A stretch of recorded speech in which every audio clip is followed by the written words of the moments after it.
Hello friends, this is Dr. Vijay, consultant surgical oncologist from Apollo CBCC Cancer Care, Ahmedabad. Hello everyone, I am Dr. Rushit Shah, medical oncologist from Apollo CBCC Cancer Care, Ahmedabad. And last week we have discussed about tumors which originate in the bone, and we discussed in detail about the bone sarcomas. And this week let us talk about soft tissue sarcomas. Before heading into our topic, I would like to tell you what actually we term as soft tissue. Soft tissue is nothing but a connective tissue which supports the important body structures of the body. For example, muscle, tendons, blood vessels and nerves.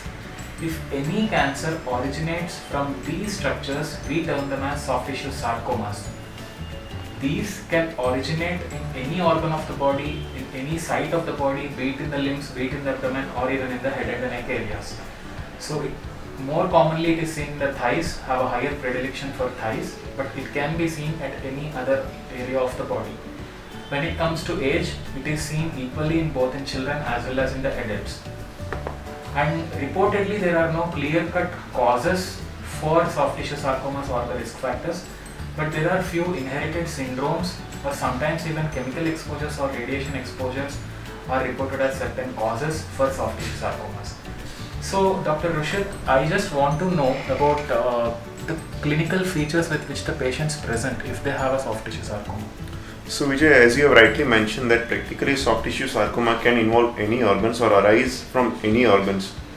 But there are some common sites from which they usually arises. One of the most common sites is thigh, so lower limb or lower extremity, thigh as well as leg. After that, it can also arise from the upper extremity like arm or shoulder or even hand.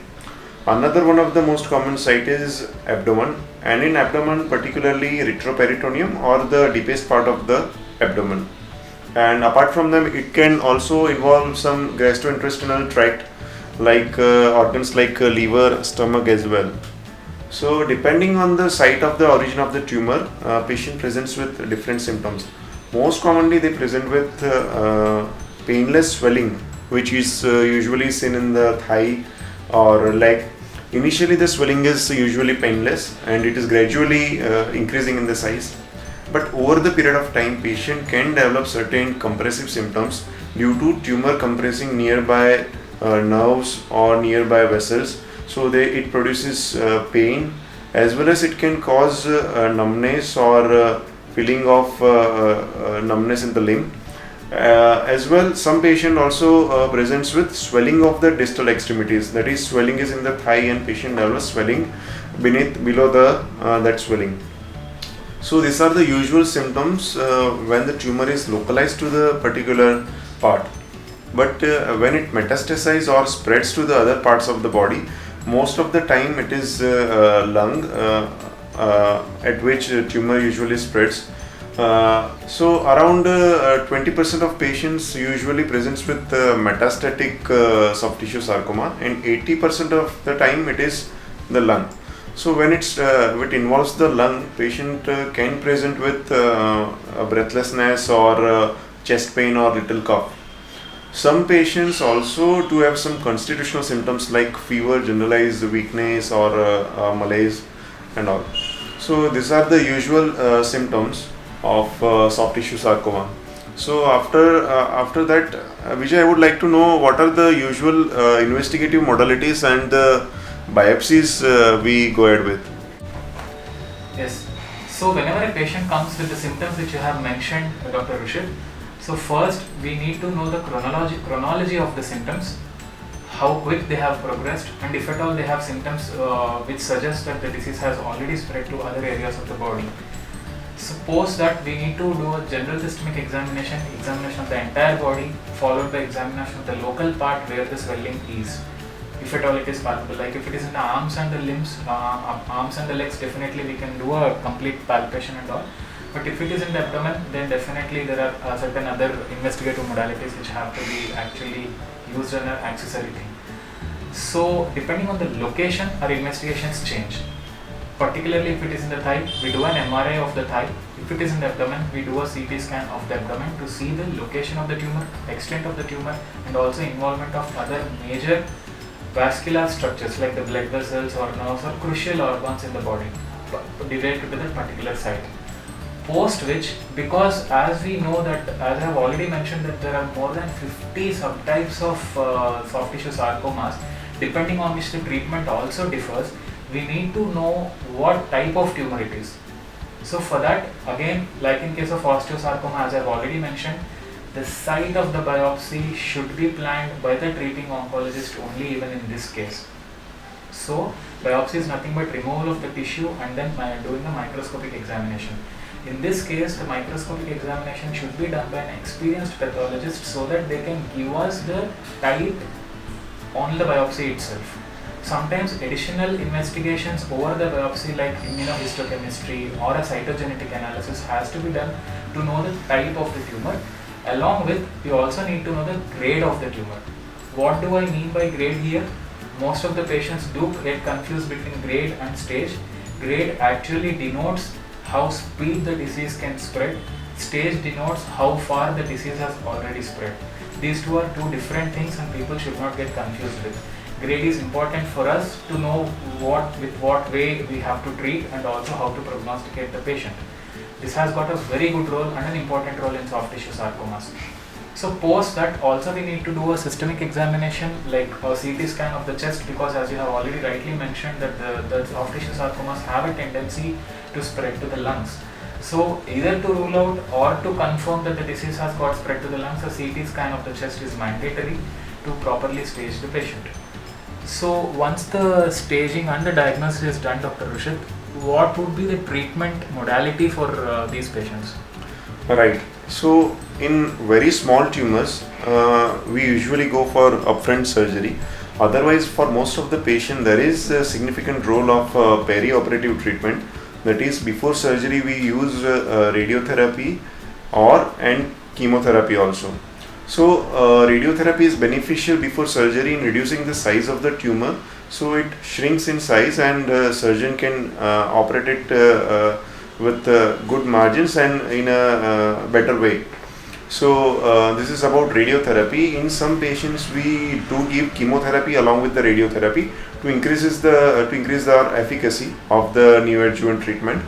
And for some variety of soft tissue sarcomas which are really chemosensitive, we go with only chemotherapy for a small subset of patients. Again, after chemotherapy or radiotherapy, we go ahead with the surgery, and on the basis of final histopathological report, like what are the risk factors and what are the chances of recurrence, we decide whether radiation or chemotherapy needs to be given after surgery or not. It again depends on the fact that whether chemotherapy or radiotherapy has been given before surgery or not. So there are multiple factors on which we decide the role of chemotherapy and radiotherapy. This was about localized soft tissue sarcoma. When it has metastasized to the distant organ, there is definite role of chemotherapy to control the disease. And as you have mentioned that whenever, even if the disease has metastasized, but it is resectable, then after chemotherapy we go ahead with the curative resection of the primary as well as the metastasis. Apart from that, few specific subtypes of soft tissue sarcoma, they can respond to some targeted therapy as well as hormonal therapy. So their role in the soft tissue sarcoma is also an important thing. So this was about medical treatment and radiation treatment of soft tissue sarcoma. So going ahead, Vijay, what are the surgical modalities and how do we proceed ahead with the surgeries in the cases of soft tissue sarcoma involving limbs as well as other organs like retroperitoneum? Right. As there are multiple subtypes and also the multiple sites of the body where the disease may affect, and as you have rightly mentioned that there is a role of clear-cut evident role of neoadjuvant treatments, particularly with radiation when it comes to localized soft tissue sarcoma. So once the treatment is done, our option, like in case of bone sarcomas, is always to preserve the limb if at all it is a limb sarcoma. So the first choice is always to go ahead with a wide excision wherein they remove the tumor along with the surrounding wide normal tissue which is being cut.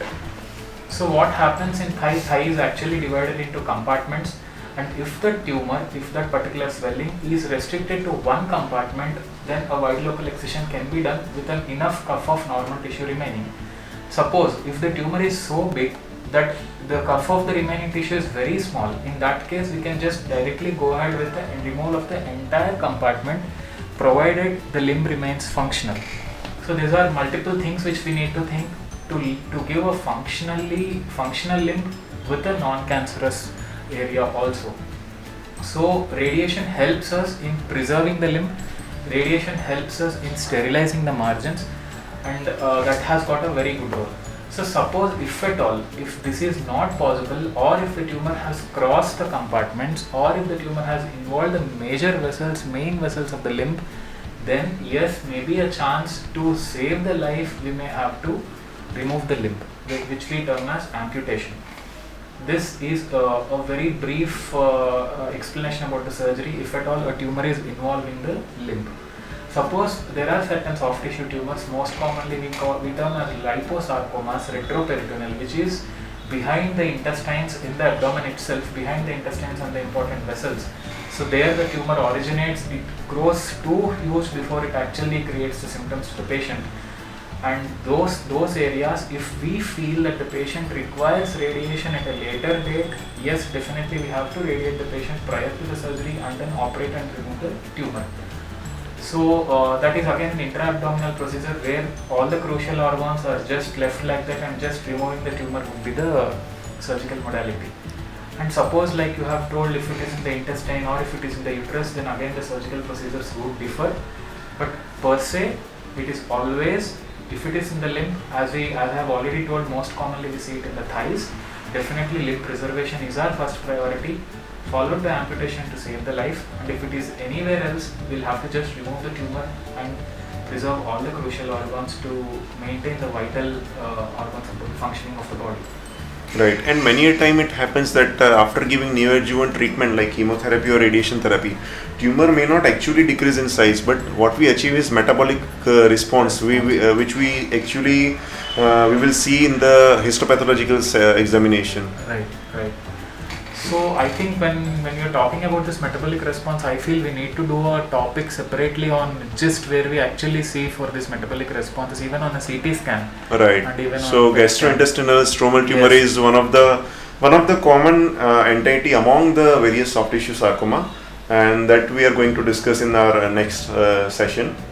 So till then, if you guys have any kind of query or suggestions or comment, you can type below, or you can go to our respective pages and you can say. So thank you very much. Thank you so much.